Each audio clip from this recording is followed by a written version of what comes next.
Hello, folks. Welcome back to World War II TV, and we are continuing our Animals at War week. Although, as you'll find out, today's show could easily fit into a week about logistics or organisation or structure or transport or so many other areas because it overlaps so many things. So, just before I bring in my co-host and my guest, if you are new to the channel, please don't forget to subscribe. Don't forget to share what we're doing on social media, and all the links you need are in the description below. The links to my guests' websites, their Twitter accounts, so on and so forth, all down there.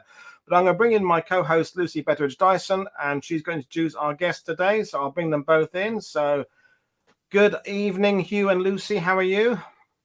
Good evening. Yeah, all good here. Thanks, Paul. So Very Lucy, excited. who did you find for us to talk about horse transport today? Well, I'm so excited about this talk tonight because obviously all things horsey, as you said, Paul, all things horsey and transport are right up my street. And so I'm super pleased to introduce H.G.W, who is a postgraduate student at the University of Wolverhampton. And Hugh is the person I always go to for help with anything Second World War horsey logistics. Yeah, he's looking at me like, what? But it's true. He is master of anything to do with the rear of the Red Army in my eyes. So I'm really, really chuffed that he's come to share his knowledge with us tonight. Welcome, Hugh. Hello. Welcome, Hugh. And as I said in the description on YouTube, we are, and Hugh, when Hugh starts his presentation, we're actually going to take you back to kind of 18th and 19th century because the evolution of the use of horses, as you'll explain, Hugh, motor vehicles come in, and then does that mean people think, oh, we'll just abandon horses then? And there's that, two things running together. And now, of course, 21st century, we are completely motor vehicles in terms of military. But you'll be taking us through the versions of history when both things were running in parallel and one better than the other or worse than the other. And you'll take us through that. So, folks, I think you're going to have a very comprehensive presentation from you. There may be some questions about particular things on the slides. If there's any big ones about the kind of broad themes about horse transport, we can do them at the end. Lucy is going to be jumping in with her comments and contributions. I may jump in with little bits and pieces here and go, but basically I'm going to fire up the PowerPoint now, which Hugh provided, and Hugh's going to take us through that. And we will sit back and learn what about this subject of horse transport and how it applied to the German army, the Red Army, and previous eras of history. So over to you then, Hugh. Thank you very much. I've spent the afternoon trying to think how I can get across to people why horses are important and why our society has forgotten about them. And the only thing I could think of was, if we imagine ourselves being in 1940, well, only 30 years ago, the Model T Ford appeared. Now, that's an expensive car. Only American workers can afford it. British workers can't afford it. European workers can't afford it. German workers can't afford it. And yet, in 30 years' time, in 1965, all the horses that you see around you now will have disappeared. And it's that change, it's that 60 years when horses just literally went from being commonplace. I mean, if you were middle class in 1940, you wouldn't have a car. You'd walk to the bus stop, you take a bus. It's probably a motor bus, yes, true. But then there are lots of other horses coming past. The coal lorry would be coming past. Your milk would be delivered by horses. The farm down the road would have horses. They wouldn't have any tractors, or very rarely had tractors. And yet that world disappears by the mid-60s, really. It's all completely gone. And because it disappeared so rapidly, it disappeared essentially in a generation, it got forgotten. And consequently, there's not a lot of written about or spoken about or even covered about horse transport. So because of that, I'm going back right to the beginning, back to the 30 Years' War in some cases, to give you some background. And I'm sorry about that. It's not all about the Second World War, but there's a good chunk at the end. So stay with me and hang in there. Right, well, how did my little project get started? Well, it all started with Evan Maudsley, who's a professor up in Glasgow, I think, and his book Thunder in the East, because that's the standard textbook these days on the war on the Eastern Front. And he says in that in 1943, after 1943, there was a significant rise in the mobility of the Red Army. And he tells us why. It's down to Lend-Lease trucks supplied from America to the Soviet Union. And then this gives rise to people like popular historians like Prit-Buttar, and he explains how the German infantry got outclassed in 1943 and 1944 because, of course, the Soviets were all riding around on trucks, aren't they? Well, if this is true, then I should be able to go to the archives and look up the records of the motor battalions in the Red Army and see all these trucks there and see what they're doing. And I've gone and done that. And the problem is there isn't any evidence there for any of this.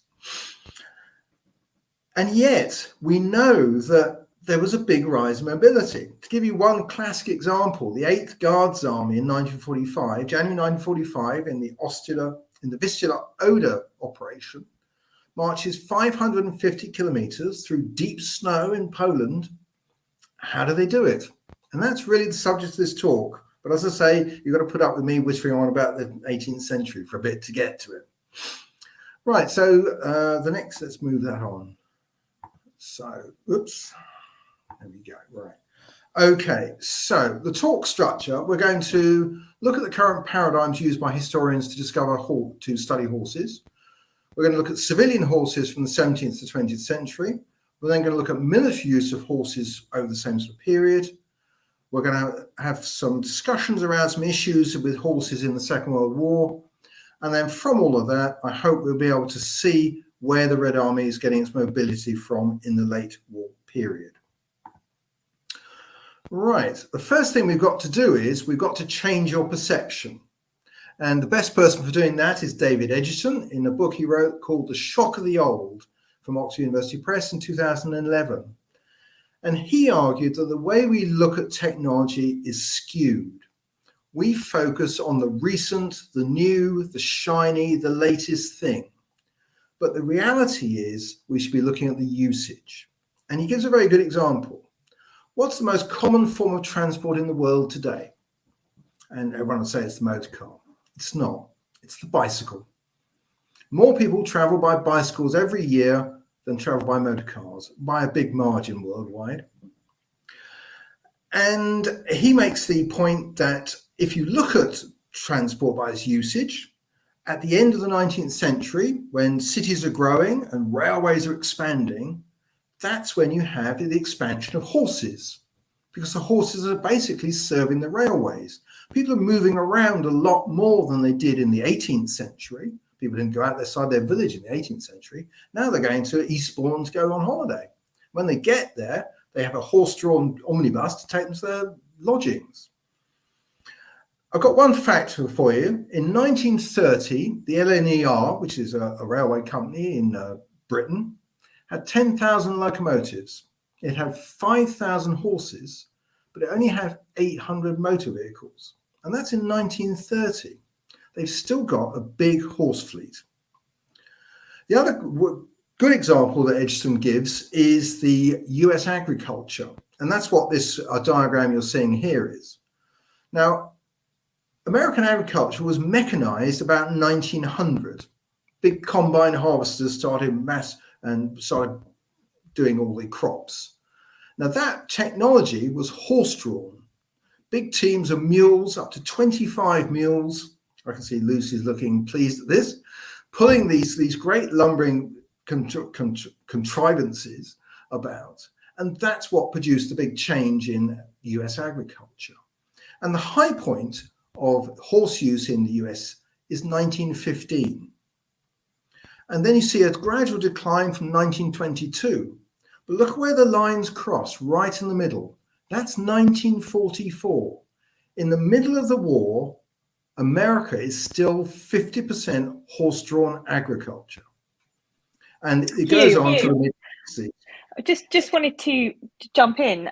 So I think one of the key things that you're picking up on, which I think is often forgotten about when we talk about horses in warfare, but also in society, is that without horses, without equine power, the Industrial Revolution and everything that came immediately after it wouldn't have happened, or it certainly would have happened a lot slower, because essentially you can't build motor power, you can't build those logistic systems off the back of nothing. And I think that's something, you know, from my view, I don't know if you'd agree, that has kind of been forgotten about and stopped people focusing on this because they just focus on, oh, it happened. And it's, well, how did it happen? How did we get there? Yeah, it didn't happen at all. If you clicked your fingers and all the horses disappeared, even in 1940, Europe would have come to a standstill. You'd have had no way of moving anything from the railway station to anywhere else other than motor vehicles. There aren't that many around. And often mechanization is taking place in different ways. So German agriculture is all horse-drawn. But where they do mechanize, they do it by electrifying the milking parlours. They don't do it by buying a nice shiny tractor. So there's different approaches in different places. But generally, people are happy with horses. They're a good source of motive power. They're easy to keep. They're local, and they eat local things. It's a very local kind of thing to do to have a horse. You don't need to import anything. You don't need tires from Malaya. You don't need oil from the Caribbean or from the Middle East. And you don't need a spring from Detroit. It's all local. You can fix it with a wood and iron, and it eats what's around it.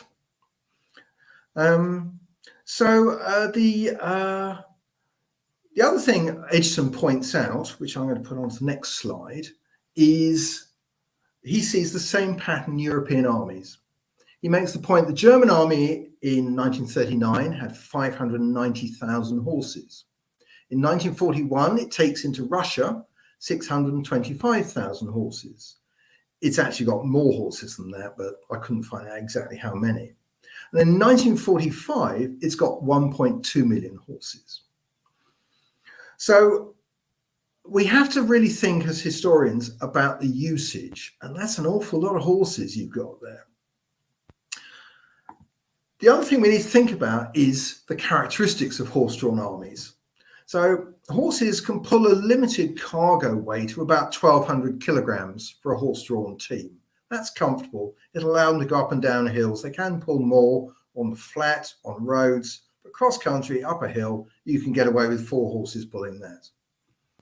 They're quite greedy animals. They eat about 10 kilograms of hay, straw and oats per horse. Adam Smith, who's the 18th century economist, observed that the land used to feed 1 horse could sustain 8 men. However, remember, all of the stuff that horses eat is found worldwide, and it's particularly prevalent in America and in Europe. It's called grass. The other thing you need to think about is that horses have a low margin of speed over the marching army because, of course, they're exactly the same transport as the army has. Now, a horse which would be marching along at about 40 kilometers a day in a little convoy would be able to overtake an army that was marching 25 kilometers a day.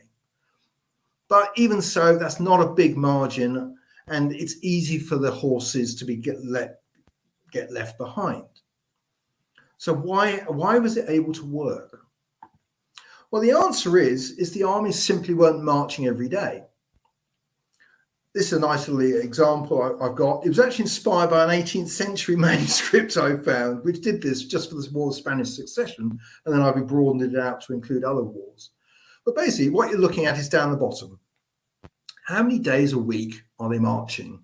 And in the War of the Spanish Succession in 1700, they're only marching 1.4 days a week. And that's measured over a 10-year period over the campaigning season. 7 Years' War, well, the Prussians speed things up a bit. It goes to 2.4. Napoleon, he introduces the corps, and he gets it a bit quicker as well. By doing that, he's up to 3.9. And the American Civil War, well, they've got railways to help them as well. So they are doing it at 4.2. So this gives the horse supply columns time to go back to the depot, pick up the supplies, come back to the army, and if they're lucky, the army still sat there, I don't know, peeling potatoes, whatever it is they're doing. Right, so one of the issues we face as transport historians looking at logistics is there is no horse agreed paradigm, no way of thinking about horses. And it's quite an interesting story about how this happened. Now, in 1977, Martin van Creveld, who's an Israeli professor at Tel Aviv University, I think he's still there, he says that he wrote a book called Supply and War, Logistics from Wallenstein to Patton.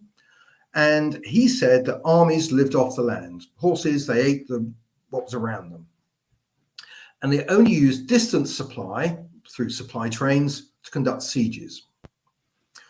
Okay, so in 1993, John Lynn, who's at the University of Illinois, he challenged this view in the second chapter of a book called Feeding Mars, Logistics in Western Warfare from the Middle Ages to the Present. And he said some quite rude things about Creveld. He said his conclusions were highly questionable, and his use of sources and statistics leaves an informed reader gnashing his or her teeth from time to time. Not very nice. So in 2004, Van Creveld brings out the updated version, the second edition of his Supply and War, which is really the version you should get.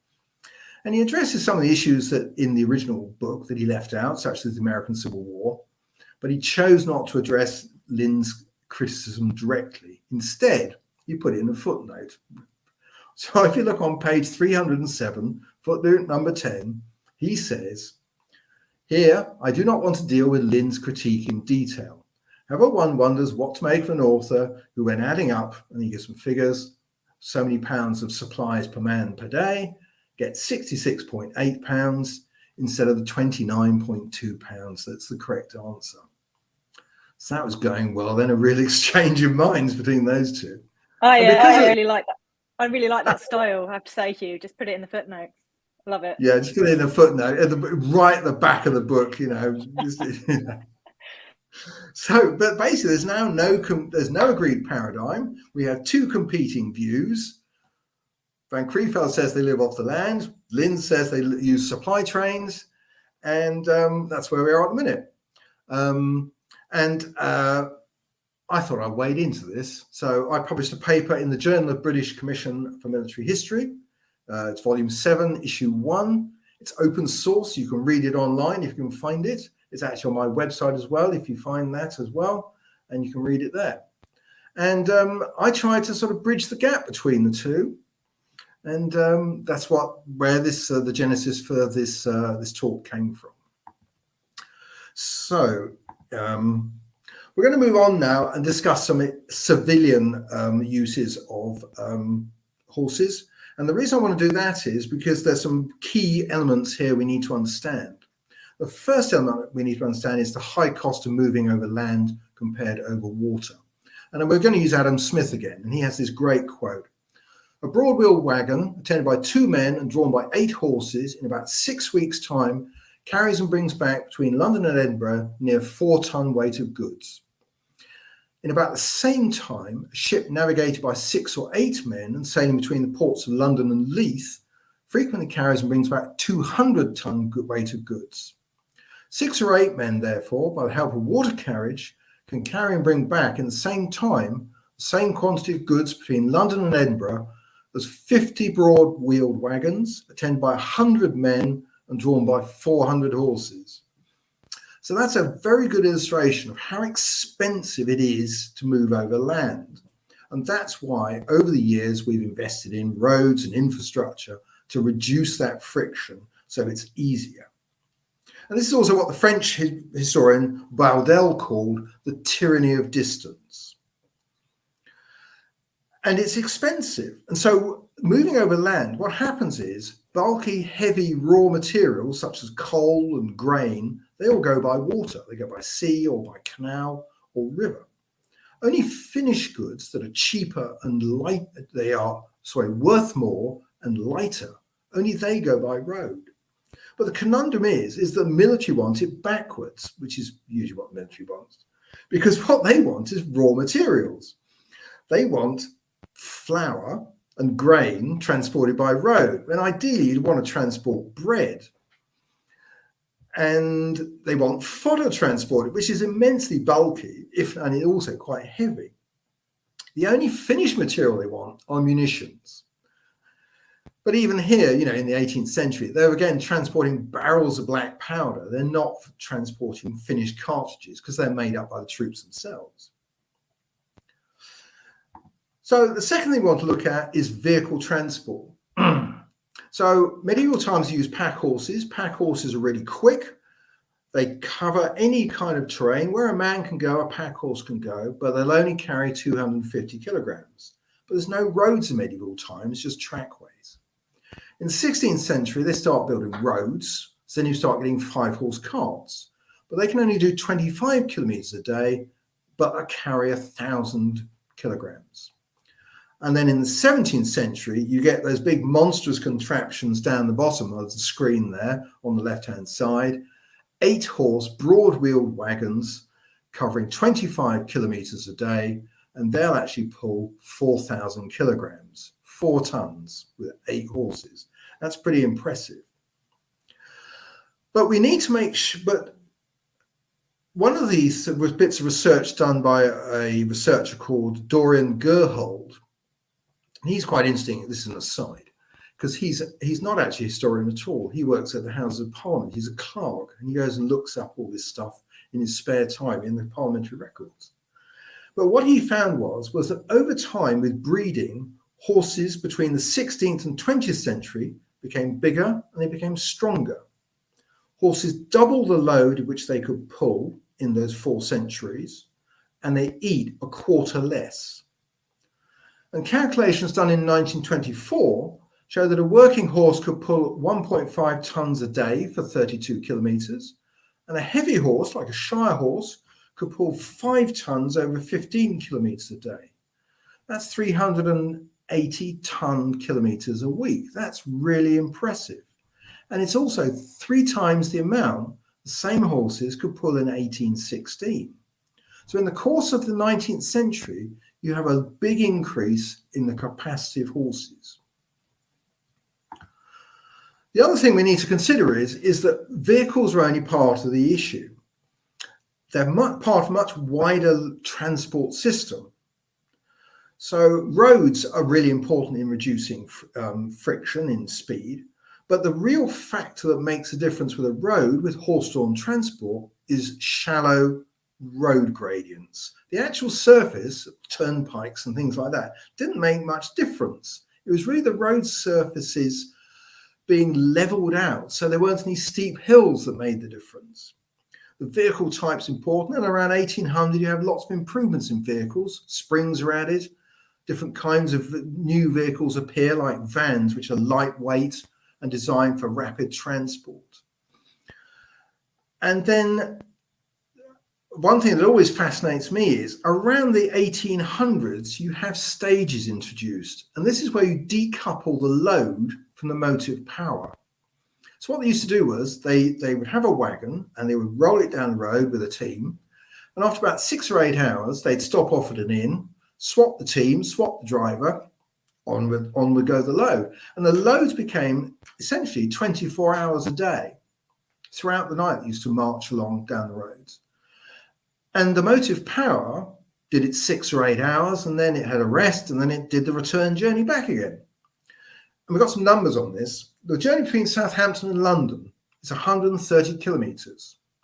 In 1770, it took 60 hours to do that distance. In 1820, it took 36 hours, so about half. And with a fly wagon or a van, you could actually do it in 20 hours. Now, nowadays, you can do it in 2.5 hours in a car, except if you hit traffic. And traffic's the last thing we need to talk about, because traffic is simply the friction of other vehicles. And Hugh, just wanted to kind of come in here just to talk about, and I think you're probably going to talk about this, just as you're taking us through the history of the development of horse transport. This is all about working smarter, not harder. And this kind of links with what Damien was saying yesterday, because, you know, the one thing about dealing with horses over motor vehicles is that they are living, breathing animals, and they can't, you know, yes, you have to maintain, you know, motor vehicles as well, but the maintenance on living creatures is obviously can be largely more demanding, and you also have to factor in individual attributes as well. So, you know, you were saying about the development of breeds. So were these animals bred as well to have sort of increased stamina on stuff as well? Because I know the Shire horse, because I've got one, I know that they, you know, people think that they were around back when knights kind of rode them, and that's where they came from. And actually, they weren't. They were really modern breed, and they have great stamina, but they need a huge amount of care for their feet. Was that something, you know, the swapping teams, was that something they take the opportunity to do that kind of veterinary care or that horse mastership during that time as well? Yeah, because, you know, as we saw with Adam Smith, these animals are hugely expensive. They're hugely expensive to breed. They've got a limited working lifespan of only about 10 years. You know, they're specialist animals. They start breeding all these specialist animals, especially in the 18th century. So that's when you see the hackney appearing, and very specialist animals like that. The hackney was originally bred for country parsons to get around their parishes. They wanted a cheap, small animal that was easy to feed and keep, but could actually do a fair turn of speed by running around. And then that moved on to becoming the animal of choice for these new vans. So they're linking up specific breeds with specific vehicles and to get specific outcomes. And it's the same with the heavy horses. The heavy horses really appear during the end of the 18th century. They're bred for very specific purposes, usually to do with agricultural work, and that's how you get these heavy horses produced. Often they've got antecedents because obviously it's breeding, so you've got to start with something. But often they're from the 17th century Dutch black horses, which were brought over, and they were the ones that created for dealing with land reclamation in Holland, and then they're brought over to the fens of Norfolk during the time of William I, isn't it? No, William and Mary. William and Mary, they're the first Dutch ones, aren't they? Yeah. And so this was all stuff that the military had to get their head around, you know, not just using horses and using any old horses, but using the right horses for the right jobs. Absolutely. And the cavalry are the worst at it. You know, they want specific horses. British Army traditionally used black horses from Ireland. That's what they were, again, they're using specific animals for specific jobs. The cuirassier horses carrying a big man wearing armor, they were a particular kind of horse, and with long periods of warfare, you might run out of that kind of horse and have to downgrade to a smaller, lighter one. So yeah, there's lots of interactions here. And one thing to remember is the military is always having to rely on interacting with the civilians because wars are intermittent. And especially until you get standing armies, you know, having 100,000 horses eating their heads off is expensive. So what you do is you put it out to local farmers and you give them a ticket and say, here's a horse. And then come the war, I want my horse back. It's going to be requisitioned. But that has other knock-on factors as well. It does. And also who's breeding these animals and who's keeping the breeding going when we're not at war? Because at the end of the day, that's another thing, that it's no good getting to the war and realizing you've got no horses because you stopped breeding them, you know, 10 years ago, 20 years ago, whatever, or they've developed characteristics that are, you know, you're not after. So yeah, I think it's always a two-way street, how man has shaped the horse and how horse has also shaped man, and indeed war on that front. Yeah, absolutely. Right, so we're going to crack on with this. So the next thing is we're going to talk about military use. And I've come up with this, which is the British Army Field Service Pocketbook, number 6, Mechanised Transport, 1939. And the idea is to discuss what I was talking about earlier, which is traffic. And this is the British Army's take on traffic. So you're a lorry driver, you are ordered to drive at 30 miles per hour. And this is all taken from the graph on the right-hand side. And it seems to be the most common set of characteristics. That gives you a distance over the ground of 20 miles in the hour. And that allows you for a 10-minute break every hour to fix you a thing, have a bit of food, have a bit of a rest. And it also allows a bit for traffic and a bit for gradients and sort of delays in the journey. So they want to keep on schedule, these columns. The traffic density, it's designed to be used under air attack. So the traffic density is 20 vehicles to the mile. That's 80 meters. Now that's about 50 meters between each vehicle, and then there's gaps between the various columns. So overall it's about 80 meter gaps. And if you look on the graph, what that gives you is vehicles passing a given point 400 in an hour. Roads open for 20 hours. So if you've got 1 ton lorries, that means you've got a road capacity of 8,000 tons. And the only way you can increase the capacity of that road is by putting a bigger lorry into the slot. If you have a 4-ton lorry, then you get 32,000 tons on that road. And as an interesting aside, that's exactly what you see in the Normandy campaign, because the Americans start off with their Studebakers and their Internationals, and they load them up 2.5 tons, and they can't meet the supply requirements. So then they look at the manual, on a road, this can carry 5 tons, we'll double the load. Good. Then they're still not meeting the supply requirements. So then what they do then is they then attach trailers, which can carry an additional 5 tons. Problem is the trailers cause drag and they're not meeting the speeds. So the next step is they then bring over semi-trailers, which can actually carry 10 tons and maintain the same speed. And that's basically, if you read Ruppenthal, who's the US Army historian on logistics on Normandy, that's basically what they did. And they still couldn't meet the supply requirements even after that. So then they started using the what we call the Red Ball Express, the Orange Ball Express. There's actually a number of different colors of these things. And these are examples of perfect roads, because there's no traffic. There's nobody coming the other way to meet you. It's a circular route. There's nobody crossing it. Everyone stays the same distance. Everybody stays on a fixed speed. So there's no bunching. And as far as possible, they try and route it through places where there's not corners, there's not pinch points on bridges, no thin roads through middle of across bridges, through villages or anything like that.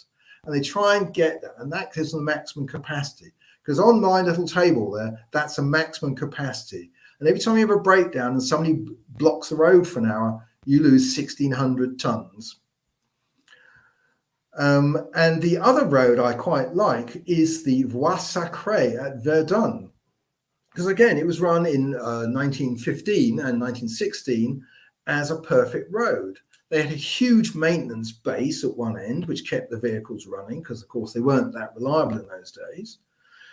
They had, I think, 2 brigades of engineers doing nothing but repairing the road, because the solid rubber tires gave the road a real beating. They had to open a couple of new quarries to get enough aggregate to put onto the road. There's no crossing traffic, and any vehicle that broke down, they just push it straight in the ditch. And that way they got the maximum. But that gives you a really good idea of all of the problems that you meet on a normal road, people coming towards you, people crossing, people breaking down, all these other issues that destroys your capacity. So now we're going to move on to some military use. And as I said earlier, Martin van Creveld and John Lynn's debate raised some interesting questions. And here's one that was posed by Martin. He said, a horse-drawn wagon travelling 20 miles a day with a load of 1 ton, pulled by 4 horses, each consuming 20 pounds of fodder a day, gives a maximum distance before using up its entire payload of 560 miles, of which only 120 miles has ever been used in practice, i.e. 22%. Then he goes on to say, a 5-ton World War II lorry loaded with nothing but fuel could travel at least 5,000 miles before using all of its fuel. However, at most, only 10% of this has been used, as armies seem unable to support themselves more than 500 miles from their bases using lorries. Conclusion, there's greater losses, greater friction, greater loss of capacity using motor vehicles because they're high intensity than using horse-drawn wagons just wandering down some country lane somewhere. Now, one of the problems with the Van Creveld-Lynn debate is they both envisage a uniform landscape of peasant farms for the armies to forage from. Now, the issue is agriculture simply doesn't work like this. The countryside is a complex web of commercial flows of materials. So you can see the food going from left to right. It's going from the farm to the village, to the market, to the major town, and then on to the international markets by sea. And coming back the other way are finished goods for the farmer to buy with all his money he's got from selling his grain. And then you see up above the army, and the army's fitting into this in a very subtle way. At one end of the scale, the sutler, the soldier's wife, is banging on the farm door saying, sell me a chicken and I'll, then sell it, make it in soup and sell it to the soldiers. In the middle, you've got the intendants. They're going to the local market towns and they're buying up grain from the local granaries. They're talking to the mayors. They're perhaps, speaking to the local depot commander to release some of his stocks. And then at the far end, on the right-hand side, you've got government contractors. And they are going to the big grain merchants in Amsterdam, in London, and they're placing contracts to ship grain from Poland into Germany via a Dutch broker who's placing contracts with farmers he has under contract out in Poland. And this is all going to be shipped by sea and by canal and by river. So there's an 18th century army in Germany. It's a British army, and it's drawing its sugar from Demerara on the west coast of Africa. It's drawing its coffee from the Caribbean. It's drawing wheat and rye from Britain, Russia, Poland, all over the place. This all comes into Bremen, where's a group of German merchants. They ship it down the Weser to the army base. And then from there, it goes 160 kilometers by wagon to the army. So what that shows you is that globalization is not new. Both Van Creveld and Lynn pointed out the work of the Hungarian historian Géza Purges, I think that's how it's pronounced. And he published his work in 1970 in a Hungarian journal. Luckily, it's written in English. And he wrote about late 17th century armies and the Napoleonic armies. And he points out the seasonality of supply, because this picture I painted you isn't static. It changes through the year. So May to August, horses live off the local green fodder. And as Lucy knows, if you feed horses in April, grass, they all go completely nuts. And ponies, they get about an hour of grass a day because it's so rich that it knackers their feet, basically. And then from September to March, they live off dry fodder of hay and oats, and that's about 10 kilograms. So 25 kilograms of grass locally, 10 kilograms coming from, it may be local, but it's more likely to come at some distance. So one of the points I made in my essay was we have to consider the effort in supplying all this. And if you do the sums, and you do the weight times distance, then you'll see that dry forage actually costs 3 times the effort, at least 3 times the effort of supplying grass from locally. So within that scheme I've put on the screen there, we have to think about this will change throughout the year, and it will change according to the seasons and about where the army is, because it'll change due to geographical considerations. So it's a complex multifactorial system. So no wonder the poor old 18th century intendants got it wrong.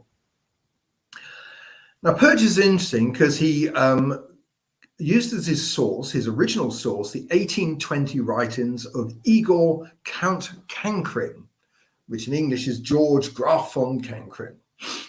And he wrote a book which I'm not going to try and pronounce. It's called On the Military Economy in Peace and War and the Relationship to Operations, in 3 volumes.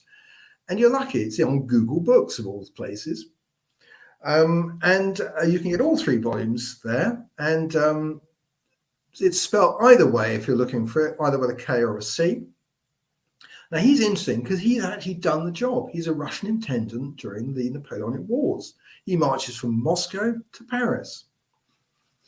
And he's also a bit of a polymath, and he's a bit of an economist as well, because he later goes on to be finance minister and he reforms the Russian ruble. Now, he established that a corps of 30,000 men could maintain itself in the local area so long as the population density was greater than 35 inhabitants per square kilometre. in areas of lower population, the supply didn't cease, but it was supplemented by bringing in material from afar. Now that's slightly different to what both Van Creveld and Lynn have been saying. And what that means is, as long as the army keeps moving, it can supply itself. And it's got a wagon train, and it's got about 8 days of rations on the wagons and on the men. And it can see its way through any little local shortages, or if there's a delay in the wagon train arriving or something like that. Now, the other interesting thing, now I can't prove this. I've discussed this with the biographer of Clausewitz, and we can't identify what books he had in his library, or in the Kriegs Academy library either. But I'm betting he'd read Cancrin's book, because Cancrin's published 1820, and Clausewitz publishes von Krieg, or rather his wife publishes von Krieg in 1832. It's probably written almost exactly the same time as Cancrin's book. And Clausewitz provides a mathematical rationale for Cancrin's rule of thumb. And he says that horse rations account for 3 to 5 times as much as soldiers' rations. But forage for horses is not a difficulty because it's secured from local sources. But the other interesting point he makes is that over numerous artillery and cavalry could cause problems. Right, so the next one is John Moore, and I quite like John Moore. He's a meteorologist and he has no interest in military affairs at all, but he does like mathematical problems, and someone gave him this one in 1960 and he wrote it up in the Journal of Military Affairs. And what he's looking at is American Civil War supply convoys. And what he calculated was that if you use the example up the top, where you have an army and you have wagons going backwards and forwards to supply the army, you can supply about 5 days' march from a railway depot. But if the army starts the railway depot, loads up all its wagons, same number of wagons, 4,100 is what he used for his corps of 30,000 men, and then they set off eating as they go along, they can actually do 14 days because they save the time in loading at either end, and they save 5 days return journey. So what that means is that armies can go more than double the distance if they cut themselves off from their supply line. The only fly in the ointment, of course, is at the end of your 14 days, you need to really link up with another friendly railway line which has got supplies on it.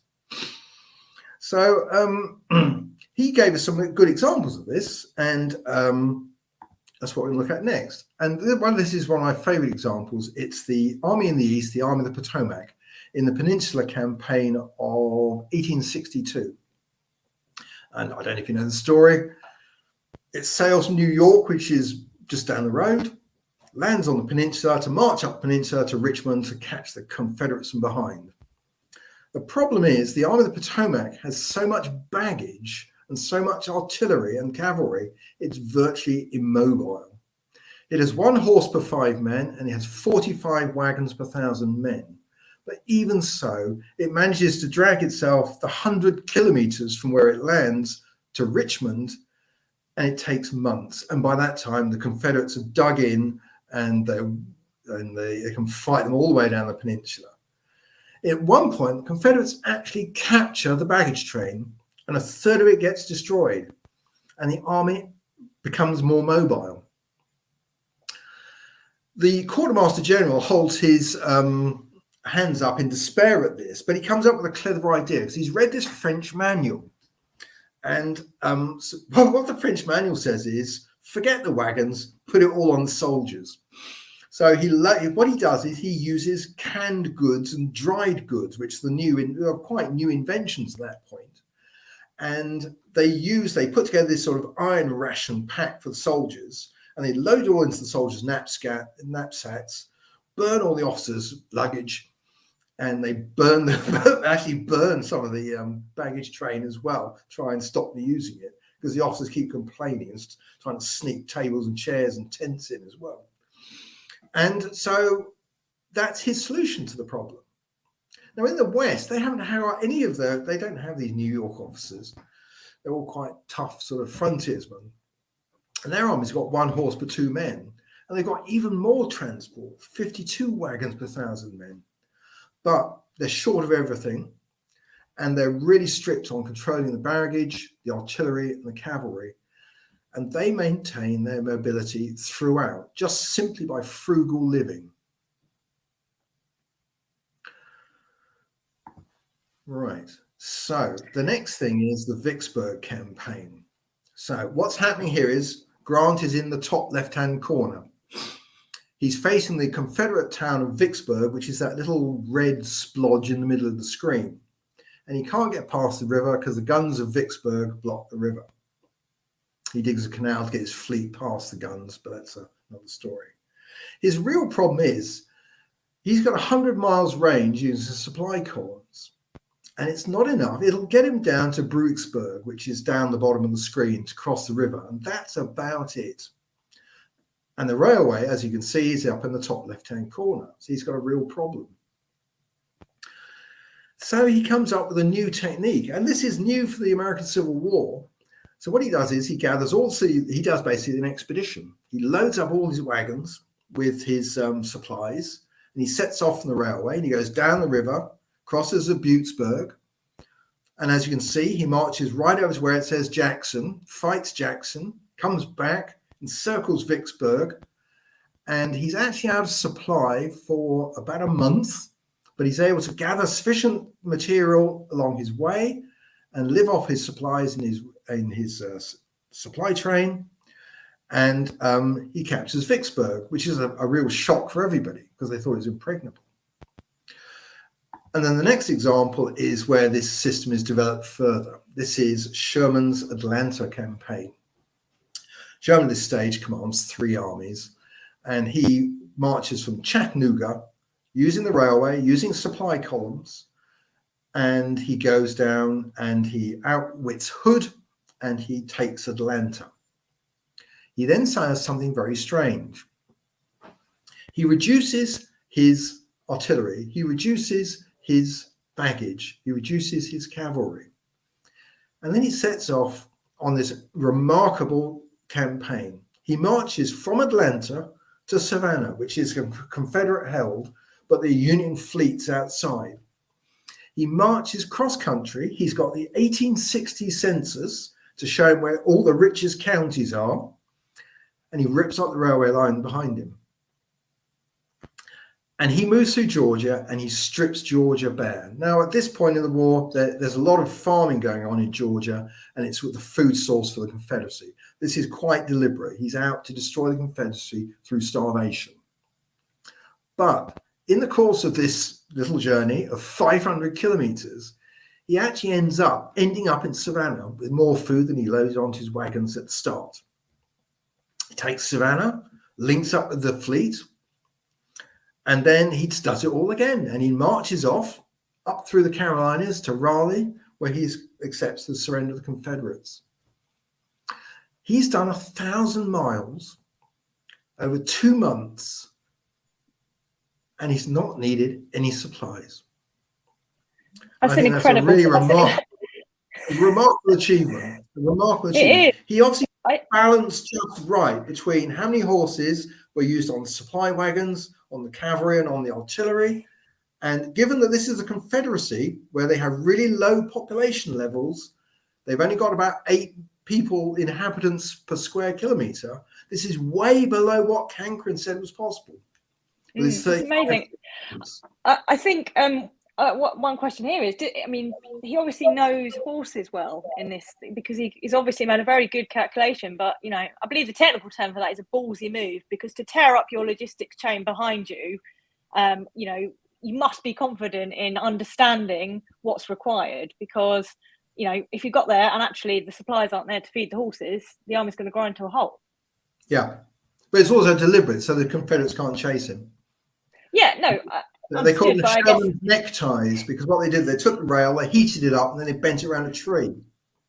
Incredible. That's just amazing. It's just, for me, I feel like, that is a big gamble, but he must have been very confident in understanding, the magic of logistics, basically, that if you do get it right, if you can understand exactly what your army needs, and especially when it comes to fodder, because I think, as we see later in the First World War, that kind of thing, that was a huge issue. The fact that they were running out, and then you just stopping completely. You can't move because there was nothing around you. You couldn't graze off of the local fodder at all. That's right. Yeah, there's a huge amount of horsemanship involved in this, horse mastership, and but they've got years of experience. So, they've got 3-4 years worth of hard campaigning in absolutely wilderness, and they know what they're doing, and they're using this to good effect. But that's the skill, and that skill isn't always there. So we're going to press on now, and we're going to go to So what we're going to say now is we've got the mobility paradigm. A core size unit of 30,000 men can supply itself from the local area. It can draw stuff from the wider region. It can draw stuff in from international markets. It can draw stuff in from government stores and depots. Demand's particularly affected by baggage, artillery and heavy cavalry horses. Transport is always an issue. There's never enough of it. It limits what the Corps can carry itself. And strategic by water and later railways, that also is limiting. That limits what you can bring in from afar. And what you get is the output of mobility. A frugal Corps with limited baggage and artillery living off the local areas of rich farmland has minimal friction. And you can move just like Sherman can. The friction increases when you increase the demand, you increase the traffic, you start having to bring in supplies from a distance. That all slows things down, and that's where you get problems. So next we're going to talk about the Second World War, and I'm going to give you a couple of points about the German army. Now, if people want to read about the German army, there's a very good book by Dinardo called Mechanized Juggernaut or Military Anachronism, Horses in the German Army of World War II, published by Greenwood Press in 1991. I think Stackpool's did a cheap version of it as well. It's well worth a read. Okay, the first point is the growth in demand of the German army. The German army is getting fat. And I've just taken the battalion as an example. Here's a Prussian battalion in 1866. Again, the same sort of time as the American Civil War. They've got 20 horses and 4 wagons.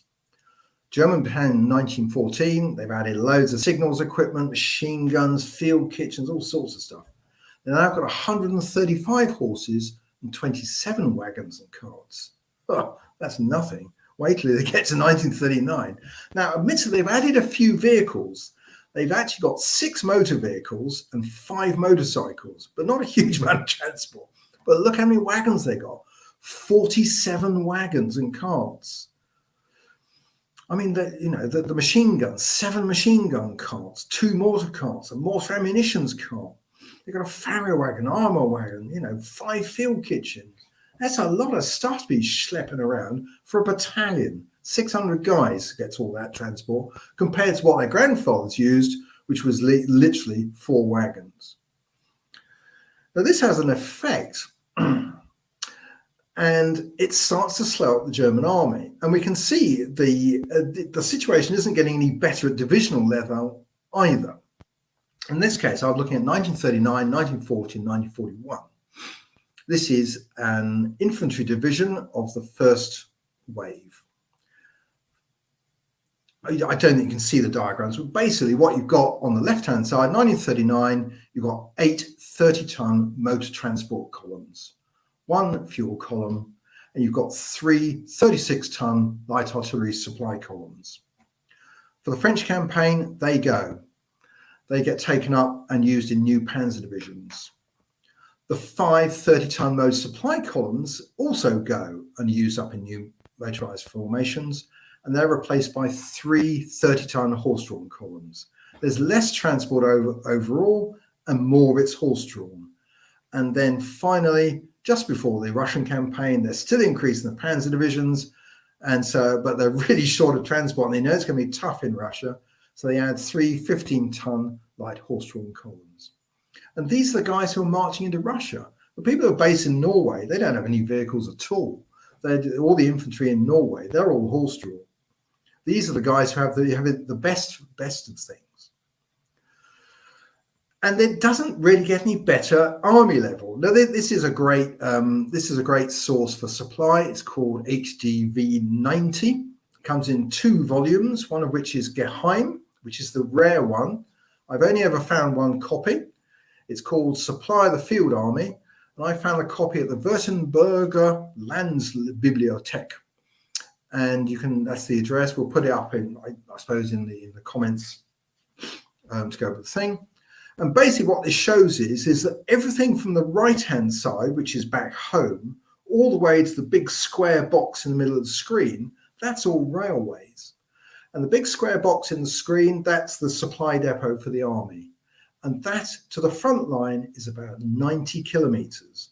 And that's the distance they're trying to cover with motor transport before they get to the unit transport, which is horse-drawn, as we just seen. And to do this, they're using 2 360-ton motor battalions. That's it. It's nothing. But they can't really, when they go into Russia, they can't get much further than about 90 kilometers, 100 kilometers away from a railway. And you see this during the campaign. The Eisenbahn Pioneer move heaven and earth to keep 7 days behind the army's advance. And the reason is they're trying to keep within that 100-kilometer range. Since the army's advancing, I know, about 15 kilometers a day, 15, 20 kilometers a day, that's about 100 kilometers. So you can see the whole system is predicated in the German army, because they're short of motor transport for their infantry. It's all predicated on steam railways being backed up by a very small transport fleet over short distances, feeding into a largely horse-drawn infantry force. Right, so that's the German army. The Red Army is different.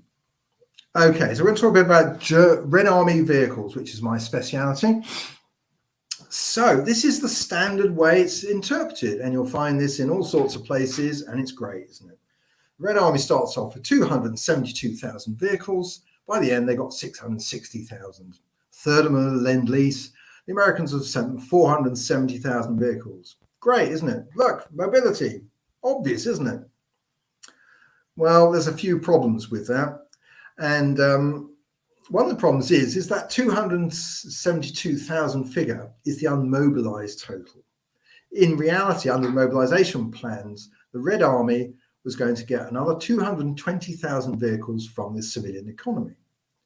So that's more like 500,000 vehicles. And remember, in 1941, the Red Army is 5 million men. So that's the big grey bar you can see on the left-hand side. That shows you that they've got just about 1 vehicle per man.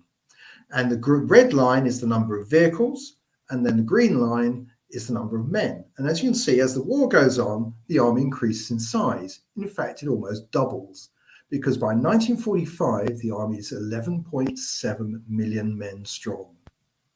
Now, the vehicle fleet is catastrophic. 1941, they have 500,000 vehicles. 1942, they've got 470,000 vehicles. They got less vehicles when they started with. The army is now 8.9 million men strong. So as you can see, the grey line's gone down a lot because they've now got an awful lot less vehicles. And that's basically the story as it goes on. They take all the vehicles from the civilian economy to try and keep the vehicles fleet going. But by 1943, they basically exhausted that supply, and they then start getting Lend-Lease. But Lend-Lease is making some progress. But as you can see with these grey lines, they never get back anywhere close to what they had in 1941. And so that's a very different picture to the one we've seen before. Lend-Lease is making a contribution, but it's not really changing the dynamic. The Red Army became unmotorized in 1941, and it never really recovered. So we can look at this from the national fleet idea. And if we've got the army with 272,000, there are 820,000 in the civilian economy in 1941. That's a 1.1 million. You add in new production by the Soviets of 275,000. Lend-Lease delivers 340,000. I'll come back to that in a minute. And captured from the Axis about 60,000. That gives you 1.7 million vehicles. That's all the vehicles for the whole of the Soviet Union throughout the war. At the end of the war, the Soviet Union has 900,000 vehicles left. That means during the war, they were either destroyed or worn out or captured. They've lost 800,000 vehicles. Lend-Lease provides 340,000 vehicles. I forgot to tell you about the Lend-Lease figure, unfortunately, but I'll come back to that now. So what's happened with Lend-Lease is the Americans report to Congress. There's 33 volumes of them, and I've read them all, and they are intensely boring. They were basically for senators to feel good about all this money they're spending, because they can say, look, we're sending these guys all this stuff, and they're using it. So the 470,000 figure is correct, but problem is it goes up to January 1946, and it includes 60,000 vehicles that are sent to fight the war in Japan. It also includes 37,000 motorcycles, and it also includes all the vehicles that were destroyed along the way. PQ-17, for instance, lots of vehicles lost there. And it also all the ones that the British purloined along the way or diverted for their own ends. That's about 10-15% of the total disappearing. So if you take all that away from that, you're ending up with 340,000 vehicles. And of the other thing to point out is that Soviet agriculture provided basically 600,000 vehicles. And that's why at the end of the war, you've got women and old men ploughing fields with by hand, basically, because they've taken all the horses, they've taken the tractors, they've taken the vehicles, they've all gone. And remember, 2 million people die of starvation in the Soviet Union during the war. So the next thing to have a look at is the actual what's in the actual armies. And I've given you two examples here: 7th Guards Army, which is August 43, and 8th Guards Army, which is January 45. Now, the 7th Guards Army has 55,000 men. It has 1,700 vehicles in combat units and about 800 vehicles in the rear. It's got about 1,000 broken vehicles. So it's got about 3,000 vehicles. It's got 6,000 horses, and it has 2 oxen transport companies. Its total transport fleet is 2 battalions with 300 vehicles. We move on to the 8th Guards Army. Should be chock full of Lend-Lease vehicles, but in fact there aren't that many there, nor is there's a big increase either. It's got about 4,500 vehicles, but the size of the army's gone up a lot. It's 87,000 men.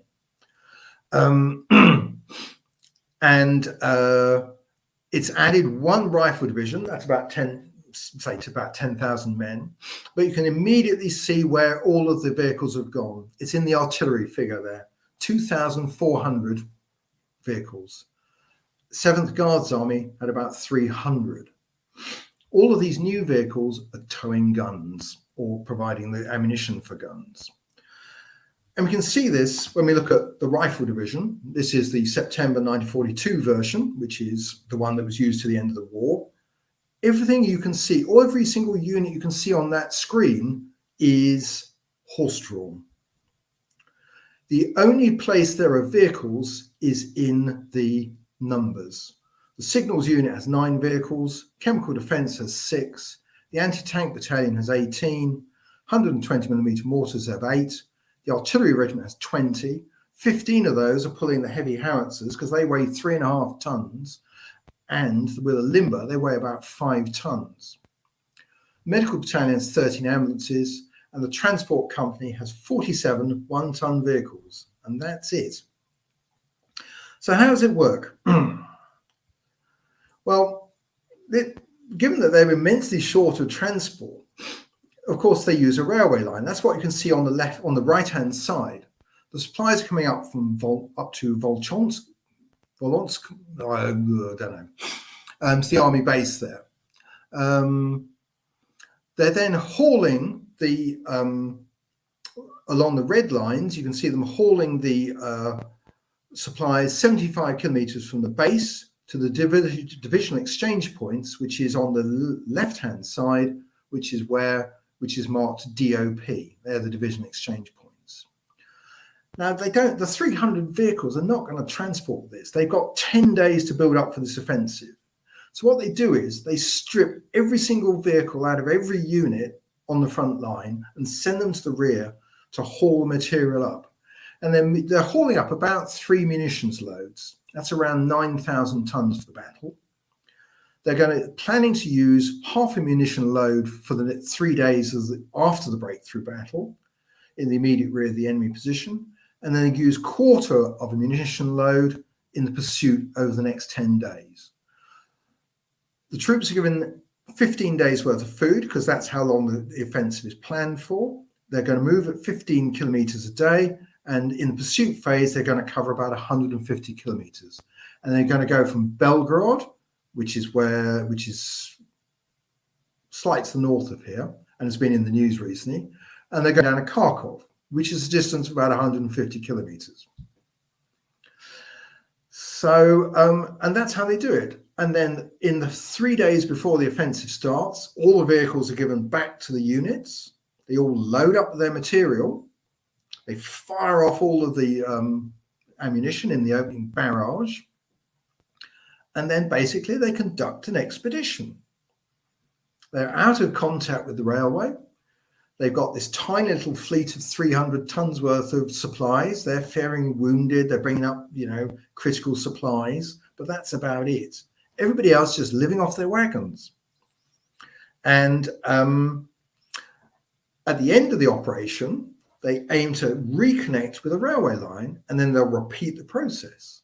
So Soviet offensives are planned to be 15 days long, of which then they're going to advance about 150 kilometers. And they're doing this using horses. Right. So the next question we have to answer is, how in the hell then is the 8th Guards Army doing this big Ode Vistula operation? Well, we've got some information here. So this is the plan of the operation. And you can see on the right-hand side, it's a bit blurred, but it says Magnushev, and that's where the bridgehead is on the Vistula. They're going to break out of the bridgehead, and they're going to conduct a pursuit, and they're aiming to get as far as Lodz. And Lodz is 150 kilometers away. And they have got, in case it all goes really well, because that's been their experience throughout 1944, that the Germans collapse and things go well, they're given the distant target of Poznan. That's 350 kilometers away. We'll get there, but you've got to get to Lodz. But as long as you get to Lodz, that's fine. If you get to Poznan, that's good. They actually get 550 kilometers. They get as far as Kustrin. They cross the Oder. They have a bridgehead. They fight a big battle. They hold the bridgehead. And that's where they launch the assault on Berlin. So how do they do this? Well, first thing is the German defenses collapse. The Germans just disintegrate. So the tank armies are released very early, and once the initial breakthrough battles fought, there's not much in the way of reserves to beat off. So it's a fairly clean breakthrough. And because this has consequences, what happens is the Red Army captures the railway behind the German lines. More importantly, they capture the railway rolling stock. So what the tank armies are now doing is they're supplying themselves with fuel with their own private railway. They run it up and down the German side of the Vistula, and then the fuel supplies come into the Magnushev bridgehead. They take it over the river on the pontoon bridges. They go through the bridgehead, up onto the German railway, load up onto the flat cars, and then off they go. So that's providing with fuel and munitions. That's all they've got. It's a service, but it's not a great service. The second stroke of luck is the railway troops, rather than taking 8 days to build a bridge, 18 days to build their bridge, they build it in 8. So now they've got a physical railway link between the Soviet railway line and this intact German railway line they've captured. So now they can move some really serious levels of material down the railway line. But this doesn't really help 8th Guards Army because they're infantry and they are not on this sort of gold-plated plan. They're on the basic plan. But the 8th Guards Army is doing really well because it's marching along. It's capturing large food stocks because the Germans are disintegrated. There's chaos in the German rear area. They're deep within the German lines. Nobody expected them to be here. They march through Lodz. They march out the other side. They capture large food stocks in the German depots. And they keep marching along. And the thing to remember is this is taking place in January in deep snow. But nonetheless, they keep marching along and they get as far as Poznan, or Posen as it was known. Now, this is a Festungsplatz. This is a defended locality. It's a defended city. And they won't take this until actually after the end of the Berlin operation. I think they hold out till April. And that is, of course, where the railway line runs through. So that's the end of the railway line. But then the Soviets have a stroke of luck. They find a little side railway line. And so they keep marching. They keep marching Kustrin. They kept going, but now they've got this other little railway line. Now they can fight a major battle at the end of the advance. And so the logistics officer who's in charge of the First Belarusian Front, who actually had a diary, which you can read, his name is Antipenko. He takes the decision just to send trains down this trek.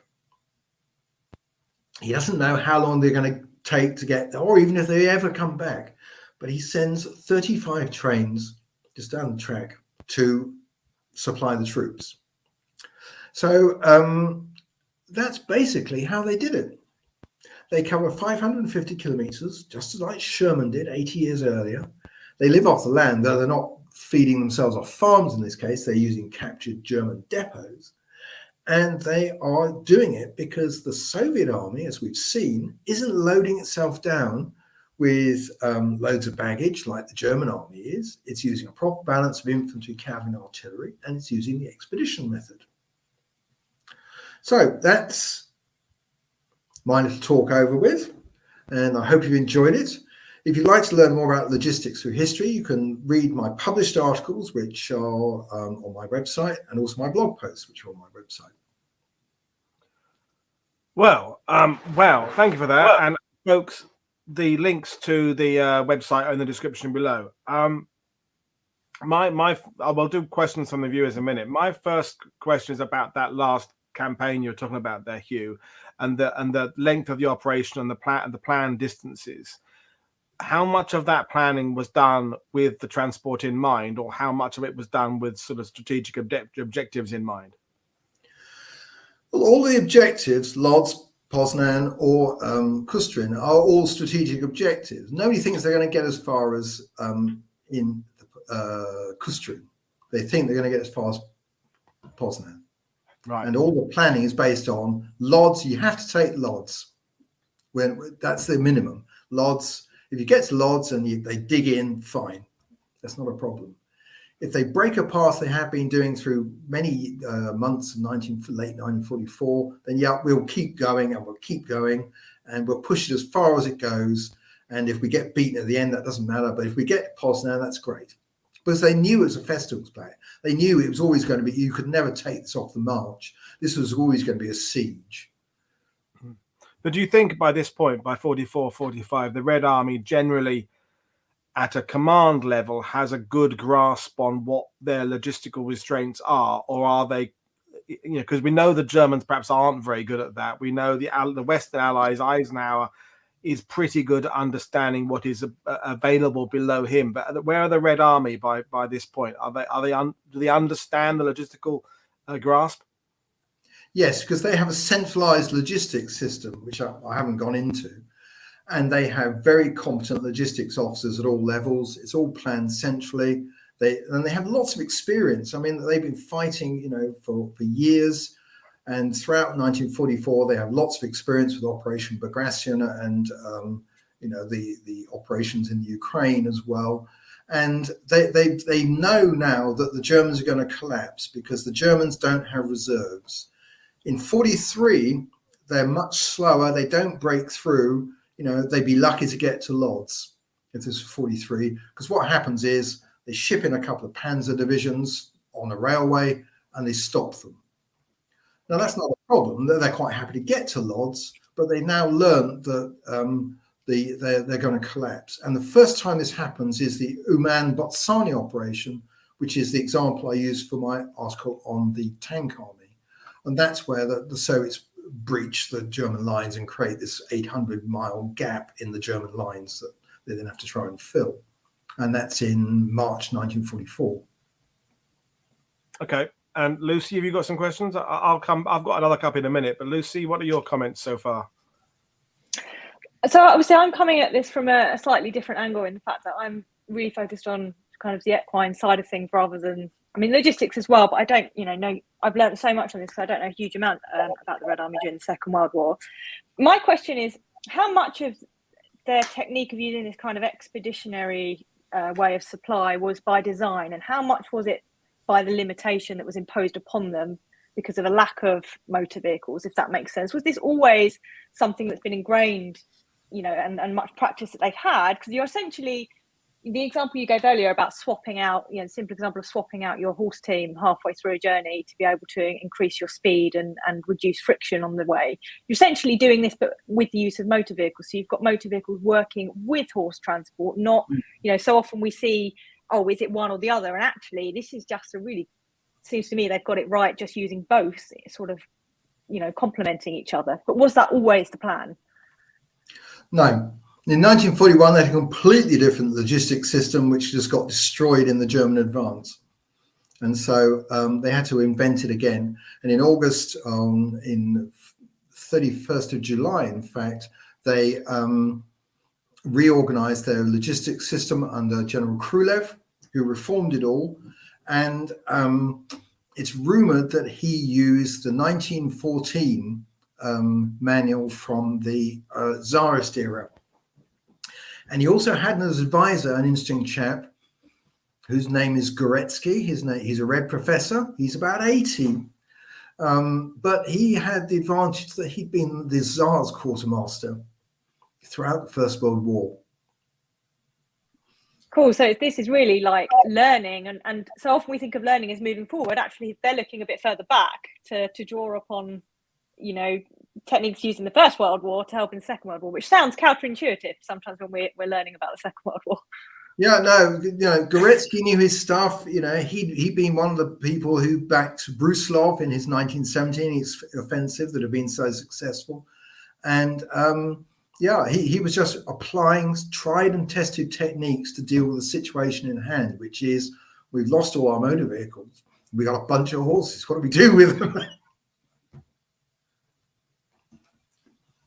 My next point is what you said right at the beginning, Hugh, about the fact that we seem to know less about the fact of the use of horses now. It's dropped off the radar. I'm thinking about when I'm looking for clips of footage, and all you can ever find for the Red Army in 44, 45 is T-34 85s going at sped up footage, leaping over streams, and this armored mechanized thrust. And I'm also thinking about those post-war Soviet films, the 5-part Liberation series that, for the best of my memory, doesn't have any horses in it whatsoever. Everything is technology, and of course Uncle Joe overseeing everything from behind with his big friendly moustache. But the Russians, the Soviets, certainly didn't seem post-war to talk much about the dependence on horses. And the Germans, obviously, they don't exist by 1945 to can't tell their own story about horses. So I can assume that as the Allies start making the war films from the West Allies, that kind of point of view, everything is mechanized, everything is Sherman tanks and dive bombers and aircraft. So I suppose that media way is why partly the use of horse transport has dropped off the radar. Does that make sense? It does. It's more subtle than that in the Soviet Union. There is a great article in Russian, unfortunately, by a Soviet historian called Manugin. And he's been obviously given the job. They've got to write. They're writing about the war in the historical journal, and he's obviously been given the difficult job of writing about the divisional transport during the war. And he's really struggling with this, because what he does is he uses the 1941 version of the divisional transport, and he uses the 1945 version that they used against the Japanese. Well, that was great, because they could just take all the lorries and give them to the guys who were going to Japan. So there's only a small proportion of the Red Army. So they were quite well motorized. And basically, you forget everything in between. This article only mentions the word horse twice. And he has to say some quite ridiculous things, because he says that at one point that they have to lift all the supplies for the division in 2 echelons. Well, that's just mad. You know, no army in their right minds provides such a low level of transport that for a division you have to move everything twice, because that's just, you know, you're going to halve your range, or less than halve the range. So yeah, they're turning themselves inside out. So the question really is why?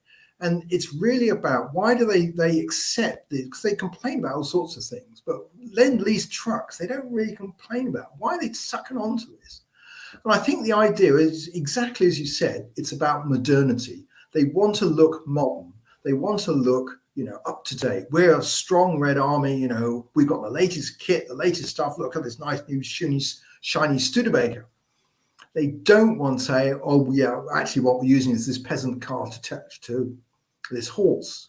You know, they don't want to show that. And then you see that, you know, in the photographs that the people are taking during the war and in the after-war writings. You know, it all gets airbrushed out pretty quickly, because nobody really wants to admit that we're using First World War techniques in the Second World War. As you say, it's all tanks and Stukas and, you know, interesting kit like that. And Trentonenko asked about the logistic requirements of feeding and caring for tens of thousands of horses and mules. And someone else asked, which will tie in with this question, is what the losses were with horses on, you know, on the Eastern Front, but either Red Army or German or both, because, you know, we know the human losses were staggering, so I can only assume the animal losses were equally staggering. There's no reliable figures. You know, the Soviets weren't counting their own dead, let alone the dead horses. And the Germans, again, are pretty coy about their casualty figures. And again, they're not counting the horses either. The only figure I've ever been able to come up with, which is a bit of a ballpark figure, is basically the German army has at any one time about 1 million horses. And during the course of the war, it actually uses 5 million horses. So one just assumes that those 4 million horses were killed. Wow. Wow. Any more other horsey points, Lucy, to make? That's the only thing I can think of to call it, horsey points. Yeah, I mean, I just think, just to pick up on what Hugh was saying when you asked about the perceptions of why it is that we don't think about, you know, and it's a battle that I regularly kind of am facing, is just saying that actually the end of the First World War wasn't the end of horse-drawn transport, you know. And I think part of it, there's a great quote, which is, I can't remember it exactly, but to paraphrase, it's that, you know, at that period, so 30s to 40s, it was really heresy to talk about using horses, because it was seen as so archaic. And for military commanders and for those kind of planning these things, that's the last thing you want to be seen as. You want to be seen as forward thinking, you want to be innovative. And so to continue to say, actually, you know, we're going to be using horses, it was just old fashioned. And you've got to remember as well that this was a time when the cavalry, particularly in the British Army, the cavalry were undergoing a transformation, and also you had the social influence of, you know, things like soldier memoirs coming out from the First World War, that had a very, very bad kind of a bad view on these things. So that all fed into it. And it's much like today. It's nothing changes. Sometimes nothing changes. We now always think about new stuff. You know, you watch TV, you see news reports in war, and it's always about new stuff. And that's always what's expected. And you can only look at the Ukraine crisis now to think, well, hang on a minute, it's all happening on land. Well, we weren't told that. We said it was all going to be digital and it was all going to be remote control and all the rest of it.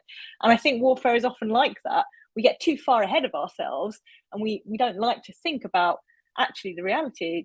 We're a bit more old-fashioned, but sometimes that's because these things work, and evidently, as Hugh's research has shown, what worked for the Red Army was a tried and tested method that had worked for years and years, and horses in the military have been the case for thousands of years, never mind hundreds. So I would hasten to bet even today, I mean, I know mules are still used today for pack transport because there's simply no other way to supply military in certain terrain. All the drones in the world, sometimes you can't beat a hoof on the ground. But I would say that, I suppose. And also, you have to say, if you've got the US Army produce some mechanical mules, and they are literally a box with light legs that moves up and down. It's a robot. And it's mad, it's going to rain, it's going to get some mud in, there's software, and you then can't control its leg, and the thing's useless.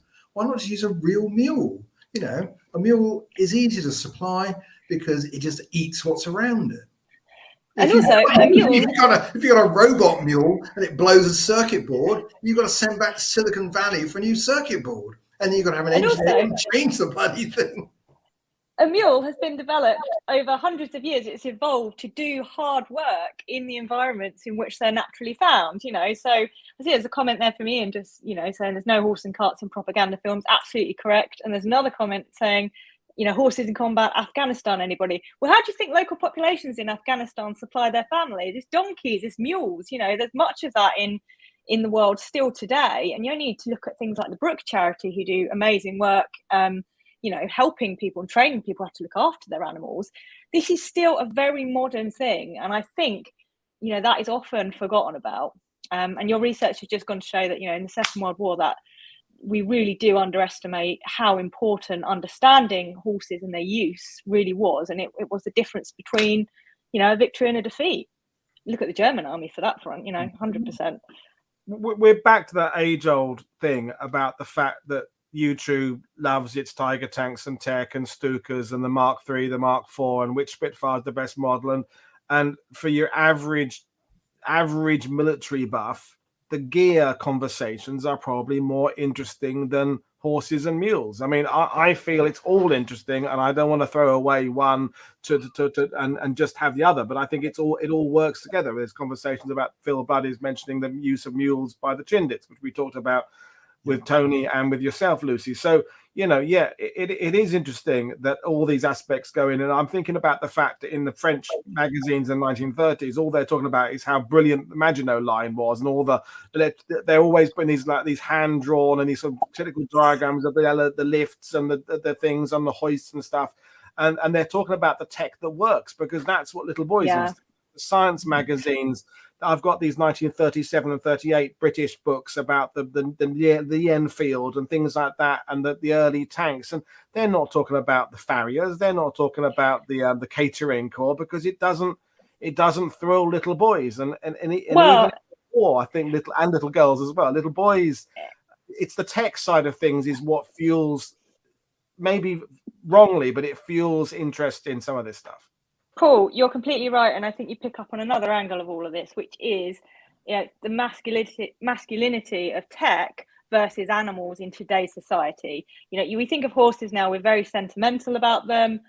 You think of a girl and her little pony, and you think of a boy with his toy soldiers, and the two don't naturally go together. And that wasn't the case, and that is very much projecting today's views on things that happened in the past. Certainly, First World War, and Second World War too. These animals were still utilitarian at the best. It was only really the very privileged and that had them as pets and as recreational animals. If your horse was poorly and it couldn't work, you'd just put it down. I mean, that's the way of the world. It's not like now where the majority are for pets and sport.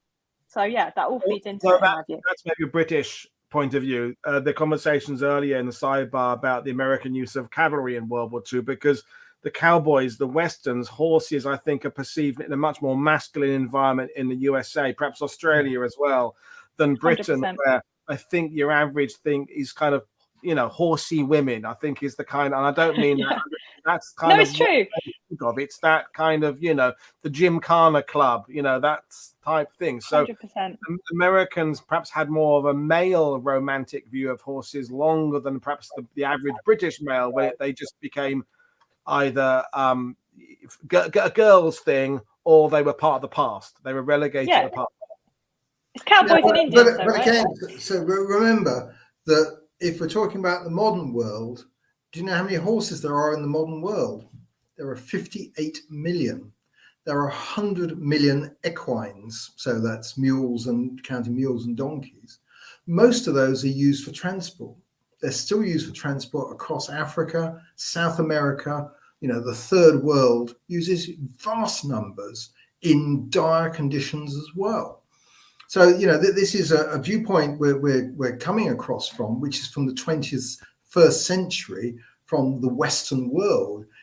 Again, I would take you back to David Edgerton and the shock of the old. That's a very good example of how, your own thinking, your own viewpoint is skewing what the reality is. Yeah. Well, I mean, that's like the fact that it's taken me 530 odd shows on this channel to get really to the subject of horse-drawn transport. Mules have come up every now and then, although mostly with Lucy. But horses, and yet if we were talking about military doctrine in the 1920s or 30s, horses would be paramount and integral to our conversation. So it's only it seems weird putting them into the subject, but it wasn't weird for a long time. And as the point you both made is, it certainly wasn't weird in World War II. Horses were integral, and that's what we've learned today. So well, I think we will. I think there's no more questions. I don't think really. We're going to camels and elephants now, which is beyond the remit slightly. But yeah, no, absolutely amazing listening to that. And I think I have to go back and watch that again myself, and draw some of that data out there, because it really is that statistical approach is fascinating there. And yeah, and thanks for your insight as well, Lucy. So anything else either of you would like to say before we bring this to an end? I just want to say thank you to Hugh. I just want to say thanks for having me. No, thank you, and you're welcome again. And I definitely like the idea of a Lend-Lease vehicles thing, because the whole Studebakers to Russia thing, I find it really interesting. I've played about military vehicles most of my life, so I like the soft skin. So that's something we could talk about in the future. But we will bring things to an end now. So for Lucy, who we've got pigeons tomorrow, haven't we? So just give our viewers a rundown of what we're covering tomorrow. Yeah, so tomorrow we have got Frank in, and he's talking about the use of transport military pigeons in the Second World War, which is really fascinating. It's something which we normally associate with the First World War, but our little winged heroes were doing their stuff in the Second World War too. And then on Friday, we've got Hannah coming in talking about dogs, and perhaps not the military types of dogs that you would think. So yeah, one to tune in for as well. Brilliant. Well, we'll bring things to an end. So, folks, thank you very much for your attention. Thank you, Hugh. Thank you, Lucy. So this is Paul Woodhead for World War II TV saying I will see you all again tomorrow. Thank you very much for your attention. And I'm sure Hugh and Lucy will be happy to have your comments and exchanges either on the YouTube comments or via their Twitter accounts or via Hugh's website or Lucy's website or my website. By any means possible, just get in touch. So thanks, everybody. Enjoy the rest of your day. Bye.